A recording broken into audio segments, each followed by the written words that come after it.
میں جو بات ہو رہی تھی جواد احمد سے، میرے خیال میں بہت امپورٹنٹ بات جواد نے کی، جو کہ میں چھوٹی سی یاد دہانی کے لیے کرنا چاہتا ہوں کہ جب یہ معاملہ شروع کیا تھا اتنی ایکسپیکٹیشن نہیں تھی کہ اتنی زیادہ کوئک اور اتنی فورس کے ساتھ جو رسپانس آئے گی. الحمدللہ بہت سے لوگوں کا خیال تھا کہ جب زلزلہ آیا تھا تب لوگوں کا رسپانس بہت تھا، اس دفعہ رسپانس نہیں ہے، ہو سکتا ہے رسپانس سلو ہو، لیکن یقین کیجئے کہ یہ جو قوم کی یونٹی ہے اس کو دیکھ کے کوئی شخص اگر پاکستان کے اوپر آئندہ کوئی کرٹیسائز کرے تو اس کو 10 دفعہ سوچنا چاہیے.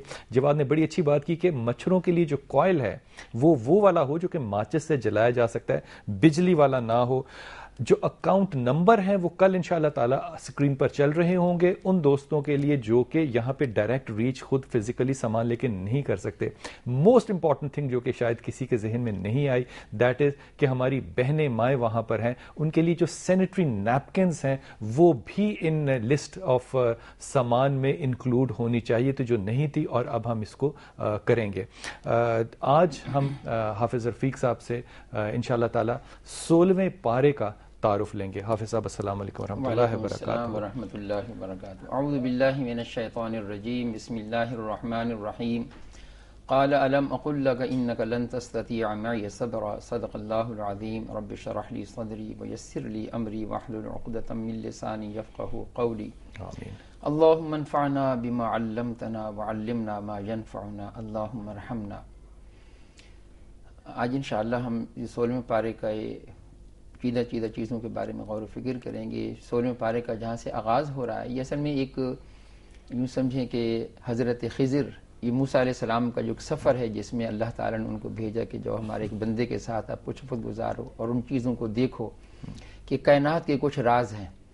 تو موسیٰ علیہ السلام نے ان کے ساتھ گفتگو کی، انہوں نے کہا کہ آپ میرے ساتھ تو نہیں رہ سکتے کیونکہ آپ جو چیزیں دیکھیں گے آپ صبر نہیں کر سکیں گے. بہرحال وہ معاہدہ ہوا، اور جب پہلا یعنی سفر میں انہوں نے چیز دیکھی کہ کشتی پر سوار ہوئے اور انہوں نے کشتی کا تختہ جو کھیڑ دیا، سوراخ کر دیا، تو انہوں نے کہا کہ یہ تو آپ نے غلط حرکت کی ہے. تو انہوں نے کہا میں نے آپ سے نہیں کہا. تو انہوں نے کہا ٹھیک ہے میں بھول گیا ہوں تو میں آئندہ ایسا نہیں کروں گا. پھر وہ ایک بچے سے ملاقات ہوئی، اس کو بھی قتل کر دیا. پھر انہوں نے کہا کہ یہ تو آپ نے بڑا ہی غلط اقدام کیا ہے. انہوں نے پھر یاد دہانی دلائی. پھر انہوں نے کہا کہ اگر اب میں آپ سے کوئی سوال کروں تو پھر مجھے آپ اپنے ساتھ نہ رکھیں. پھر وہ ایک بستی میں گئے کہ جہاں انہوں نے کہا کہ ہمیں بھوک لگی ہے، کھانا کھلائیں. تو ان لوگوں نے انکار کر دیا. تو وہاں پر ایک دیوار تھی جو گرنے کے قریب تھی. حضرت خضر نے اس کو دوبارہ اٹھا دیا. تو انہوں نے کہا کہ آپ ایسے لوگوں سے تو مزدوری لے لیتے تاکہ ہم اپنے کھانے کا بندوبست کر سکتے. انہوں نے کہا کہ جی بس اب ہمارا یہ جدائی کا وقت ہے. پھر انہوں نے ان کو وہ تینوں باتیں بتائی ہیں کہ دیکھیے جو کشتی تھی کہ ایک ظالم بادشاہ جو تھا وہ صحیح سالم کشتیاں چھین رہا تھا. تو میں نے کہا کہ میں اس کے اندر تھوڑا سا عیب لگا دوں تاکہ یہ محتاج مسکین لوگ اپنی گزر بسر کے لیے اپنا کام جاری رکھیں. تو یعنی یہ اللہ تعالیٰ بتانا چاہتے ہیں اگر کبھی اللہ ظالموں کو ڈھیل دیتا ہے، یہ نہیں ہے کہ اللہ تعالیٰ غافل ہے کہ اس کو پتہ ہی نہیں ہے، اس کے اندر بھی اللہ کی حکمت ہوتی ہے کہ یہ کیا کرنا چاہتے ہیں. اور اگر کبھی اللہ تعالیٰ اہل حق کو، غرباء کو، فقراء پر کوئی اس طرح کی آزمائش لے آتا ہے تو اس کے اندر بھی یہ نہیں کہ اللہ تعالیٰ ان کو بھی بھول گیا ہوتا ہے. ان کے اندر ساری حکمتیں ہوتی ہیں کہ جو آدمی ان چیزوں کو بظاہر نہیں جان سکتا. تو اس کے اندر جو ایک تکوینی معاملات ہیں، حکمتوں کا ایک پردہ ہے کہ جو اس کے اوپر پڑا ہوا ہے. اور فرمایا کہ اگر آدمی اللہ کی ذات پر اعتماد کرنے والا ہو تو وہ کبھی بھی کسی حال کے اندر بھی فرسٹریشن کا شکار نہیں ہوتا. اور یہ بہت بڑی چیز ہے اجتماعی زندگی کے اندر. بڑے سے بڑے کرائسس میں ہیں اس کے اندر پرکھے جاتے ہیں لوگ. ظالم الگ ہو جاتے ہیں، مظلوم الگ ہو جاتے ہیں، ہمدرد الگ ہو جاتے ہیں، منافق الگ ہو جاتے ہیں. جن کے دل میں انسانیت کا درد ہوتا ہے وہ الگ اللہ ان کو چھانٹ لیتا ہے. ایک ہی امتحان اور پتہ نہیں 20 لوگ جو ہیں الگ پرکھے جاتے ہیں.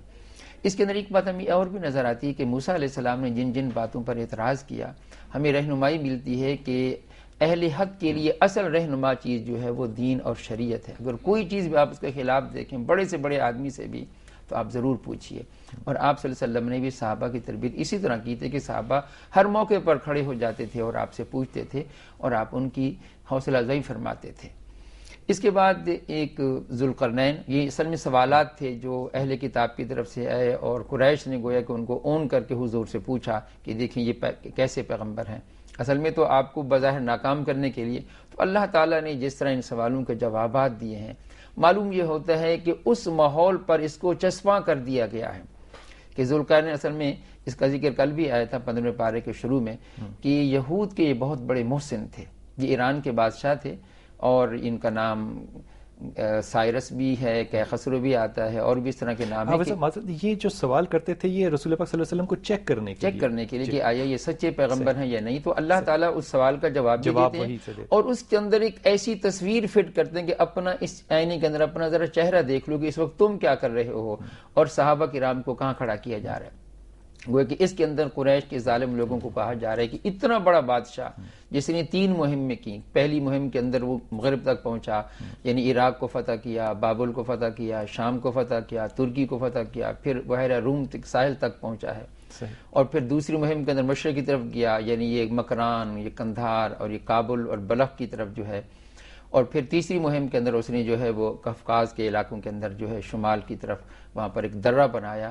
ہر موقع پر وہ کہتا ہے سب اللہ کا کرم ہے، میرا کوئی کمال نہیں ہے، یہ اللہ نے، یعنی انتہائی عادل انسان، اللہ کی ذات پر ایمان رکھنے والا، رعایا پرور، خدا ترس انسان، گویا کہ حکمرانوں کے لیے بھی ایک بہت بڑی ایک یہ سبق ہے کہ وہ دیکھیں یہ اقتدار تو آنی جانی چیز ہے۔ اگر کسی کے پاس کرسی ہے، اور قریش اسی سے دھوکہ کھا گئے تھے کہ شاید ہمارا اقتدار، بلکہ قرآن کے الفاظ آتے ہیں اکثر لوگ دھوکہ کھا جاتے ہیں کہ جب ان کے پاس اس طرح کی چیزیں جوانی آئی، اختیار آ گیا، حکمرانی، وہ کہتے ہیں کہ اب نہ کبھی ہم بوڑھے ہوں گے، نہ مریں گے، نہ ہم سے اقتدار کبھی چھینے گا۔ یہ سورہ حمزہ میں الفاظ آتے ہیں، یحسب ان مالہ اخلدہ، وہ سمجھتے ہیں کہ اب میرے مال نے مجھے ہمیشہ رہنے والا بنا دیا، نہ بیماری آئے گی، نہ کوئی آفت آئے گی، نہ میں مروں گا، نہ کچھ ہوگا۔ یہ انسان کو مغالطہ ہو جاتا ہے، رہنے والی ذات صرف اللہ کی، جی ہاں، اس حوالے سے۔ اسی طرح اللہ تعالیٰ نے ایک سوچنے کی بات یہاں پر بتائی ہے، ظاہر دل تو کرتا ہے کہ اس میں اور چیزیں ایڈ کی جائیں، لیکن بہرحال وقت بہت کم ہے۔ اللہ نے فرمایا کہ لوگوں ذرا سوچو تو سی، کیا ہم تمہیں بتائیں، کچھ لوگ دنیا کے اندر ایسے ہیں، بڑے، بلکہ اکثریت ہے، وہ بڑی محنت کرتے ہیں، ایسی محنت کرتے ہیں کہ صبح سے لے کر شام، اب رمضان میں آپ دیکھیں گے وہ ساری رات بیٹھیں گے، لیکن فرمایا کہ وہ محنت کر بھی سب سے زیادہ دھوکے میں رہنے والے، خسارے میں رہنے والے ہیں۔ ان کی ساری جد و جہد ہر اخلاقیات سے بلند ہو کر دنیا کے لیے، وہ دنیا کو اپنا خدا سمجھتے ہیں۔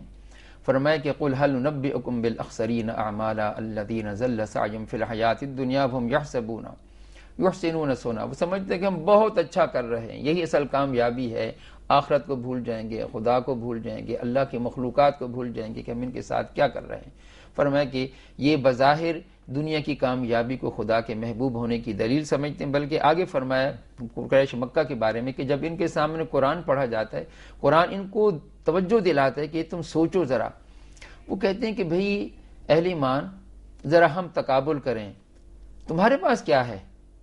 تمہارے پاس تو کچھ بھی نہیں، ہمارا حال تو بہت اچھا ہے، ہم باغات ہیں، کاروبار ہیں، عزت ہے، ہمارے ڈیرے جمے ہوئے ہیں، لوگ ہماری عزت کرتے ہیں۔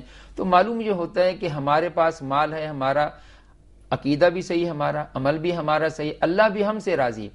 پہلے تو آخرت ہے نہیں، اگر آخرت بھی ہوئی تو وہاں بھی اللہ تعالی ہمیں سب کچھ عطا فرمائے گا، تم یہاں بھی محروم اور تم وہاں بھی محروم۔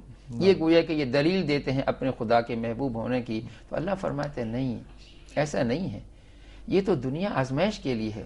ہم ان کو یہ دیکھتے رہتے ہیں کہ یہ کیا کر رہے ہیں، اور ہم ان کو ڈھیل بھی دیتے ہیں، فَلْيَمْدُدْ لَهُ الرَّحْمَٰنُ مَدًّا، تاکہ یہ جو کچھ کرنا چاہتے ہیں اسی دنیا کی زندگی کے اندر کر لیں، ان کے اندر کوئی اور ہوس، ان کے اندر کوئی اور، ان کے اندر جو امنگیں ہیں وہ باقی نہ رہیں۔